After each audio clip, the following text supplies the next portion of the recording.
It began as many legends do in a garage.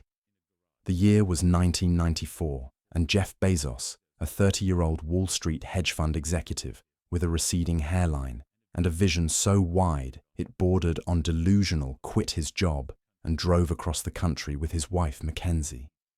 In the back seat, a business plan. In his mind, a question. What if the internet could sell everything? But Bezos didn't start with everything. He started with books. Books were perfect uniform in shape, cheap to ship, and already indexed by a vast digital database called Books in Print. While others hesitated, wondering if people would ever trust the internet with their credit cards, Bezos launched a website from a Seattle garage called Amazon.com. The name was aspirational, the Amazon River, the largest in the world, and Bezos's ambitions were just as wide, just as deep. Within 2 years, Amazon had grown from a niche online bookstore into a cultural phenomenon. It went public in 1997, riding the wave of dot-com euphoria with no profits and little concern for them. That wasn't the point. What Bezos sold was potential, and investors bought it. While traditional retailers mocked e-commerce as a fad, Amazon kept building. Bezos reinvested every dollar into expansion, refusing to play by Wall Street's short-term rules. Get big fast wasn't just a motto, it was a doctrine, and it worked. By the early 2000s, Amazon had expanded into electronics, music, toys, and tools. It undercut competitors not just on price, but on patience. Where others chased quarterly profits, Amazon chased market share. It was playing the long game, but behind that long game was a ruthless calculus. Bezos understood that dominance didn't come from innovation alone. It came from scale control and eliminating friction. Amazon poured billions into logistics infrastructure, building vast warehouses called fulfillment centers, investing in robotics, and mastering the art of just-in-time delivery. Every click on Amazon triggered a chain reaction of movement software and human labor. Efficiency wasn't a metric, it was an obsession. Then came the Prime moment. In 2005, Amazon launched Prime, a subscription service offering unlimited 2-day shipping for a flat annual fee. At first, it was a loss leader. Amazon ate the shipping costs. But the results were explosive. Prime members bought more, stayed longer, and became loyal. It wasn't just a shipping service, it was a psychological hook. It rewired consumer expectations.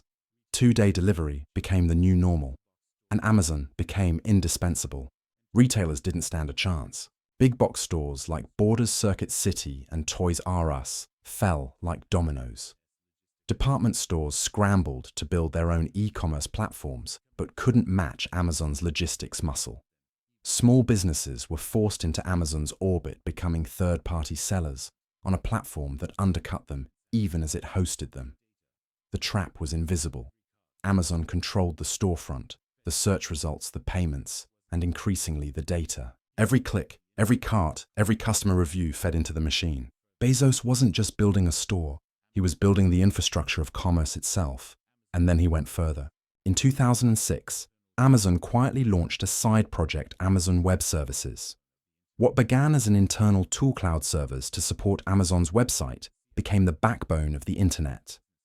Today, AWS powers Netflix, NASA, the CIA, and tens of thousands of businesses. While the world thought Amazon was a retailer, it was quietly becoming something else, a data empire with tentacles in retail, tech, logistics, and beyond. The public saw convenience. Wall Street saw returns. But inside Amazon, a different story was unfolding. Employees worked grueling hours. Engineers faced impossible deadlines. Warehouses called fulfillment centers with chilling irony demanded punishing physical labor. Early reports of injuries, fainting, and strict bathroom policies were dismissed as growing pains.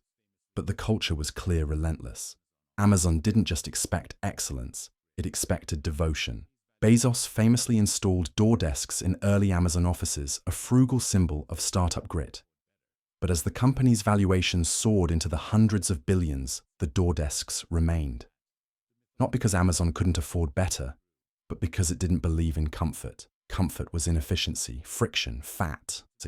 The mythology of Bezos as a genius grew.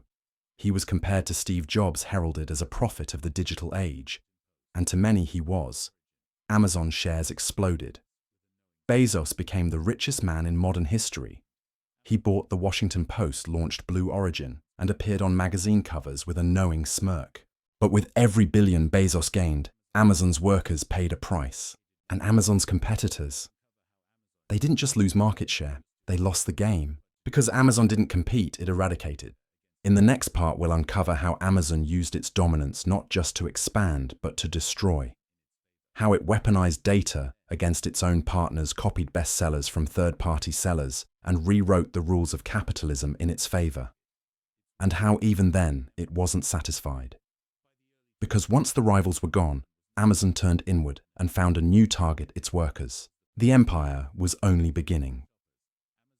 By the early 2010s, Amazon was no longer just a dominant player in e-commerce. It was the playing field.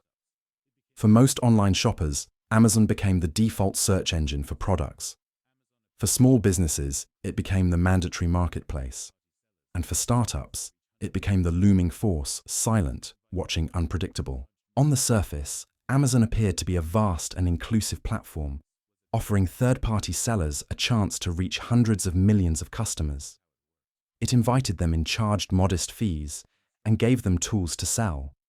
But beneath that openness was a trap, a hidden power imbalance that would reshape retail capitalism. Here's how it worked. When a successful third-party seller began making strong sales on Amazon's platform, let's say a yoga mat company, the data wasn't just available to the seller, it was also available to Amazon. Every detail, the product page performance, conversion rates, sales volume, customer behavior returns. Amazon watched and recorded it all. Then came the pivot. Amazon would quietly launch its own nearly identical yoga mat, branded under one of its 100+ in-house private labels, like Amazon Basics or Solomo. It would copy the price, sometimes undercut it. It would optimize the listing, place it higher in search results, and even purchase its own ads, using money it didn't have to spend on commissions because it owned the platform. Suddenly, the original sellers' traffic dropped, their sales vanished, and their brand, once a success story, was crushed by the very company that had enabled it.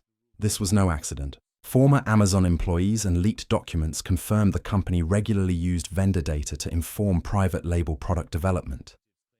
One employee likened it to playing poker with someone who can see all your cards. Except Amazon wasn't just playing, it was also the dealer, the rule maker, and the house. And when questioned publicly, Amazon denied it. Under oath before the US Congress in 2020, executives claimed the company never used individual seller data to launch competing products. But internal investigations and even whistleblowers told a different story. Amazon wasn't just competing, it was cannibalizing, and the damage was systemic. Tens of thousands of small businesses found themselves in a paradox: they couldn't afford to not sell on Amazon, but the moment they succeeded, they became a target. They had built the shelves, Amazon took the products. They attracted customers, Amazon claimed the loyalty. This is the data flywheel. Sellers create success. Amazon studies it. Amazon clones it. Amazon promotes its own version. Amazon wins. But this tactic wasn't limited to yoga mats or water bottles. In 2016, Allbirds, an eco-friendly shoe company, refused to sell on Amazon, citing ethical concerns. Within months, Amazon launched an eerily similar wool shoe at half the price. The move sent a message to every DTC, direct-to-consumer brand: if you don't play ball, we'll build our own. In publishing, it was worse. Amazon began pressuring publishers to accept more aggressive terms: bigger discounts, faster shipping, even content access. When publishers resisted, Amazon retaliated, delaying shipments, removing pre-order buttons, or burying books in search results. It wasn't just business, it was coercion. And authors suffered the blowback. In 2014, Amazon went to war with Hachette, one of the big 5 publishing houses. For months, it manipulated book listings, restricted sales, and used public messaging to paint the publisher as greedy. The fight became a global story, a case study in platform power. Hachette eventually conceded, but the chill remained. Other publishers took note.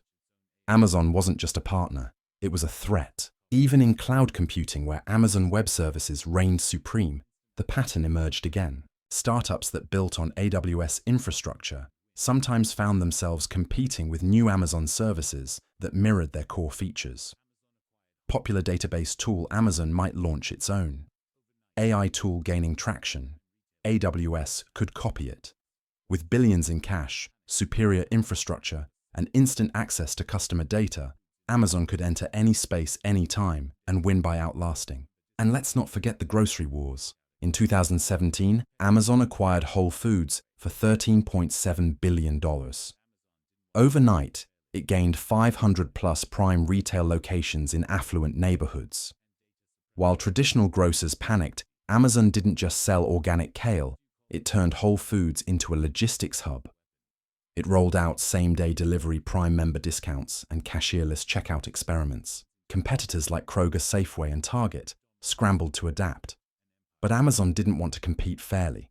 It wanted to redefine the game where convenience, surveillance, and data supremacy replaced customer loyalty or local relationships. What do you call a company that uses its own marketplace as a weapon, that lures in competitors only to study copy and eliminate them, that expands into every sector, not to coexist, but to dominate? You call it an empire, but even empires need labor. And as Amazon crushed its rivals with logistics, algorithms, and war chests of cash, it turned its attention to its greatest internal battlefield, the warehouse.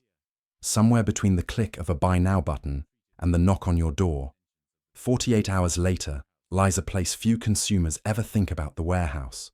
Or as Amazon calls it, the fulfillment center, a name as sterile and efficient as the system itself. By 2020, Amazon operated over 175 fulfillment centers worldwide, employing more than 1 million workers at peak seasons. But to step inside one of these massive facilities was to enter a world where algorithms outranked managers, quotas replaced compassion, and productivity was the only god. Here, humans were not treated as employees. They were treated as biological extensions of the machine. Each warehouse was a cathedral of scale, hundreds of thousands of square feet, organized not by logic, but by chaotic storage where goods were randomly shelved for efficiency. Workers didn't memorize locations. They followed scanners, handheld devices that barked orders in real time. The device tracked their every move, where they walked, how fast they picked, how long they paused. Amazon called it optimization. Workers called it surveillance. The average picker walked 10 to 15 miles per shift, bending, lifting, scanning, packing over 300 items per hour. Fall behind. You'd get a warning. Too many warnings, you'd be automatically terminated. No conversation, no appeal. An AI decided. A system known as time-off task TOT tracked every second you weren't scanning an item. Bathroom break, that's TOT. Helping a coworker, TOT. Glitch in the scanner. Doesn't matter, your productivity is still dropping. And every drop inches you closer to the exit. Amazon said the system was fair, objective, unbiased. But what happens when fairness means treating humans like machines? In 2018, a warehouse worker in Minnesota collapsed and died during a shift. Emergency services were called, but productivity continued. The line didn't stop. Workers were told to avoid the area and keep moving. The incident was one of several. Reports surfaced of ambulances parked outside warehouses during heat waves, of workers urinating in bottles because they couldn't risk bathroom trips, of injury rates that exceeded the national average for warehouse jobs some years by double. Yet the prime packages kept flowing, fast, free, efficient. Amazon's defense volume. They moved billions of items a year. Accidents were inevitable. But internal documents leaked to reporters told a darker story. In some warehouses, injury rates were not declining, they were climbing. In 2021, a report by the Strategic Organizing Center found that Amazon accounted for nearly 50% of all serious injuries in the US warehouse sector, despite employing only 33% of the workforce. Why? Because of the pace. To meet two-day delivery demands, Amazon pushed its employees beyond safe limits. And when injuries did occur, injured workers were often discouraged from reporting. Some were reassigned to light-duty roles, isolated, monitored, and pressured to return to full speed. Others were quietly terminated. But Amazon wasn't just disciplining its workforce. It was neutralizing dissent. In 2019, a warehouse worker named Christian Smalls raised concerns about COVID-19 safety protocols at a Staten Island facility. He was fired. The company later admitted the real reason was his organizing efforts. Internal memos revealed top executives discussing how to make him the face of the entire union-organizing movement, a face they believed was not credible. It backfired. Smalls went on to found the Amazon Labor Union, which in 2022 won a historic vote, becoming the first successful unionization effort at an Amazon warehouse in the US. The victory shook the company. Suddenly, the silent machine had a voice. Amazon responded with everything it had. Union-busting consultants were hired. Anti-union posters filled break rooms. Mandatory captive audience meetings were held, warning workers of the risks of collective bargaining. In Alabama, when workers tried to unionize in Bessemer, the company went further. It changed the timing of traffic lights outside the facility to prevent organizers from speaking to workers at red lights. And when voting began, Amazon bombarded employees with text calls and threats. The vote failed, but under allegations of misconduct so serious, the National Labor Relations Board ordered a rerun. The message was clear: Amazon would spend millions to avoid unions, because unions meant accountability, slower speeds, and employee power. But what kind of company fears its own workers? The answer lies not just in what Amazon does, but in how it thinks. Bezos famously said, "Your margin is my opportunity." He wasn't talking about profit margins alone, he was talking about human margins too. Time margins, safety margins, dignity margins. Wherever there was slack, Amazon would squeeze. And when the squeeze broke people, there was always another resume in the stack. This wasn't just a company policy. It was a philosophy: maximize the system, minimize the human. We built it. We built the monster one click at a time. Every time we ordered a book, a phone charger, a pack of batteries at midnight because we forgot it earlier. Every time we told ourselves it was harmless, convenient, necessary. Every time we marveled at how fast the package arrived, how seamless the return was, how perfect the customer experience felt, we were feeding the beast. Because Amazon was never about books, or shoes, or groceries. It was about control. The company's motto, customer obsession, was never about service. It was about surveillance. Predicting what you want before you want it. Tracking your behavior, your preferences, your habits. Prime wasn't just a shipping perk, it was a data pipeline. Alexa wasn't just a voice assistant, it was a microphone in your home. Ring wasn't just a doorbell, it was a camera facing your street. The more convenient Amazon became, the more we surrendered. Our time, our data, our privacy. And while we weren't looking, Amazon built something no company had ever constructed before: a vertically integrated empire controlling every layer of commerce, from cloud servers to the checkout page, from warehouses to delivery vans, from advertising to infrastructure. No longer content to dominate e-commerce, Amazon moved into healthcare, surveillance, entertainment, and beyond. It bought MGM Studios. It launched Amazon Pharmacy. It won defense contracts. It sold facial recognition software to police departments until public outcry forced a pause. But for every pushback, Amazon pushed forward faster. It wasn't just about making money, it was about being unavoidable. By 2023, Amazon controlled over 40% of all US e-commerce, ran the world's most profitable cloud service, and employed over 1.5 million people. It had more power than many governments. It could crash websites, shift stock prices, and dictate the terms of competition. And yet somehow it always positioned itself as the underdog. When regulators raised questions, Amazon played the innovation card. When workers protested, it cited good-paying jobs with benefits. When media uncovered warehouse abuses, Amazon responded with PR campaigns about career advancement and upskilling. It even launched a Twitter army fake worker accounts defending the company against critics. But reality doesn't bend forever. Lawsuits began piling up. Investigations launched. In Europe, Amazon faced billions in antitrust fines. In the US, the Federal Trade Commission began probing its monopolistic practices. Politicians once eager to pose with Bezos began to turn. Workers once silent began to organize. Even consumers, long intoxicated by speed and savings, started to ask at what cost, because the cost was real. It was the warehouse worker with a stress fracture who couldn't slow down. It was the driver peeing in bottles to meet delivery quotas. It was the small business destroyed by a copied Amazon product. It was the city that lost its local bookstore. It was the town that offered Amazon tax breaks only to find the jobs came with crushing demands. And most of all, It was a world reordered not by values but by efficiency. Amazon didn't just crush its rivals, it crushed alternatives. The idea that commerce could be local, ethical, sustainable. The notion that workers could have dignity, that competition could be fair, that convenience didn't have to mean control. Now the question isn't how did Amazon win? The question is, did we lose? In 2021, Jeff Bezos left the role of CEO to pursue his space ambitions, launching rockets, while his warehouses still had ambulance bays. In a final letter to shareholders, he wrote, "We are the Earth's best employer." It was a line so bold, so audacious, it almost sounded like satire. But maybe that's the point. Amazon never needed to be honest. It just needed to be useful, ubiquitous, indispensable, and in that it succeeded.